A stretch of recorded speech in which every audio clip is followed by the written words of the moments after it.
Hey voters, Anthony Haslage, the internet politician here. Before we begin, do not forget to like and subscribe to keep up to date on new content. Now we're going to return to the My Political Positions document. We're going to start at fair pay. So there is no reason why women and minorities should not be paid the same as a white man holding the same job with the same duties. However, I can understand that not everyone can perform the same duties of some jobs due to mental or physical limitations. Thus, it makes sense to create a tier system for positions within the same work structure and adjusted pay accordingly based upon the duties that can be completed. Now, you already see this in some government and in like large organizations, like for example, the local hospitals here. There are like 3 different levels of certain jobs based on the requirements. My understanding is this is also true in construction. So that is the only reason why pay should be varied, but under the same job title, it should be equal for everyone. So I throw out some examples here. It says, if after being hired, it is discovered that someone cannot perform the duties of their job, terminate their employment and hire someone else. I also have another recommendation for that, but let me finish this.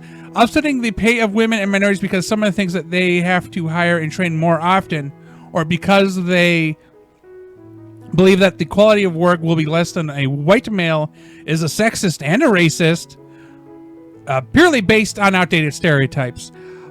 I'll guarantee there are people, women and minorities, that do a lot of things way better than I do. Everybody's different, though. And I also wanted to point out, if somebody applies for a job, and let's say there's a multi-tier system. Let's say they apply for job 2. Whatever the second tier in this 3-tier system. This is job 2. If they cannot perform job 2, maybe they're the perfect fit for job 3. So while I do say let them go if they don't work for job tier 2, I would prefer personally if maybe the HR person goes, you know what, you're perfect for this job instead. Pay slightly less, and you're able to do everything that is required. Because I feel like if you're going to be an HR professional, you have to think about that person. Like, you're basically firing them because they applied for a job that maybe they weren't fully prepared for, but then you're telling them there's nothing else for you.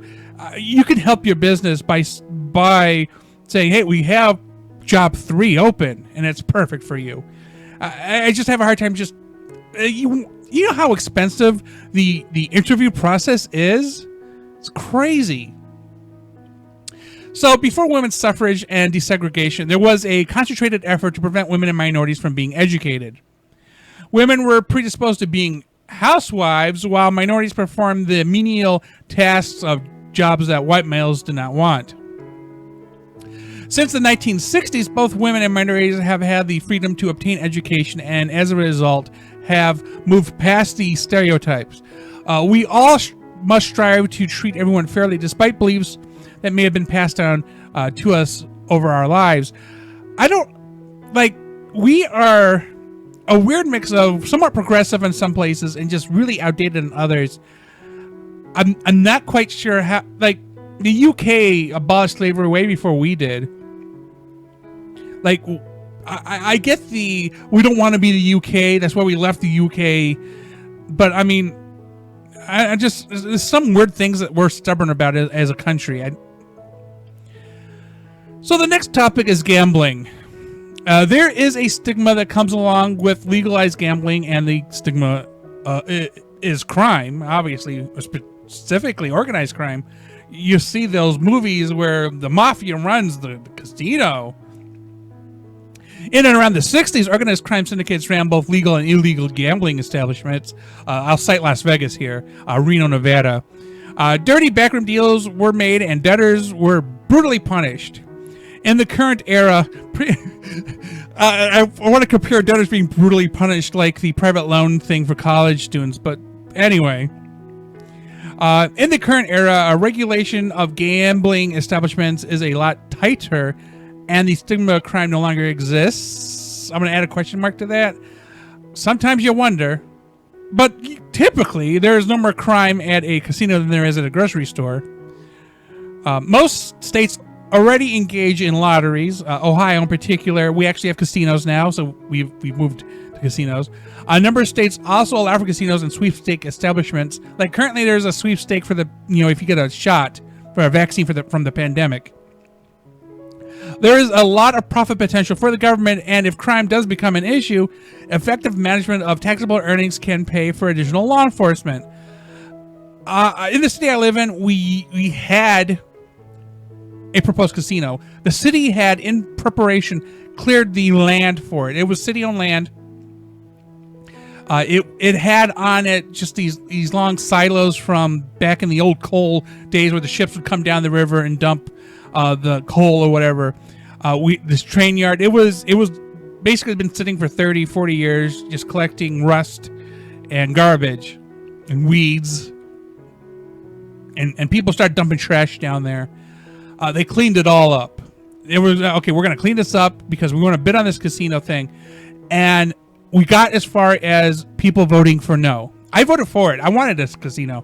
You know how many jobs that casino would have brought? You know how much tax money? And it's literally going to be across the street from the police department. Like the headquarters of the police department would be across. I'm like, what is there to pass up on? But people voted no because stigmas with casino. But yet, we have a lottery. There's a casino in like Sandusky, I think, in Cleveland, Cincinnati, Columbus. But not here. Next topic is global warming. It exists. You can't hear it, but I have a fan and an air conditioner running right now. Because it is, it is also summertime, but it's also 80 degrees and humid outside. The ice caps are melting. Do I believe that it is the end of everything? No. The water levels are going to rise, and they already started in some places. My understanding is some smaller uninhabited islands are now underwater in the Pacific or whatever. Okay, Indian Ocean, underwater, whatever. I believe global warming to be a cyclical event, as in during certain, like we have trends, like over time. Like you hear about the ice age, and then they say we have mini ice ages. I think it seems worse. Like I think they're calling us in a trough. So we're kind of like at the bottom, like the worst case, and then slowly things are going to improve, and then another ice age, and then So it has ebbs and flows, and we can see the planet's history of great ice ages and thaws. We just happen to be trending near the end of a thaw, I guess, which is again in the trough, or maybe it's in the mountain. I don't know which way a graph is going. It's one of the two extremes. According to some archaeologists, the Mayans predicted that on December 21st, 2012, we would begin heading towards the next ice age. It just take a few thousand years to get there, and that's kind of where scientists are believing is that's kind of where we at. Again, you were at the top of the trough. I don't remember top of the bottom. I also believe that we have assisted in warming up the planet by the manufacture and release of various types of pollutants. I want to add that we're just mowing down forests like crazy. We're building things up and we're mowing things under. Presidents since Ford have taken preemptive steps into curbing the production of pollution. These steps include everything from catalytic converters on cars to getting rid of old hairspray cans. The CFG stuff, whatever, chlorofluorocarbons or whatever. Keep in mind that the more pollution we have in the air, the harder it becomes to breathe. The more acidic rain we will see, the more severe our weather, the weirdness of our weather patterns. And when speaking of pollution, I am specifically pointing out carbon monoxide, or CO, again, chlorofluorocarbons, CFC, and methane. Cows are just our methane produce. Oh, cows. Most of the efforts to effectively reduce these and other harmful chemicals in our air, ground, and water. Anything, I'll take anything at this point, as long as it doesn't cost too much money. One thing, the cheaper route would be just plant more trees. Like it would take carbon dioxide out of our air It would help cool us down, but we have to do it like everywhere. Like anywhere a tree can grow, we need new trees. And there are actually environmental groups who do this. If you're interested, go look one up. Well, that is all the time we have for today, voters. Remember, a good voter is an informed voter who can think for themselves. Do not forget to check out my previous videos on this channel, as well as like and subscribe to keep up to date on new content.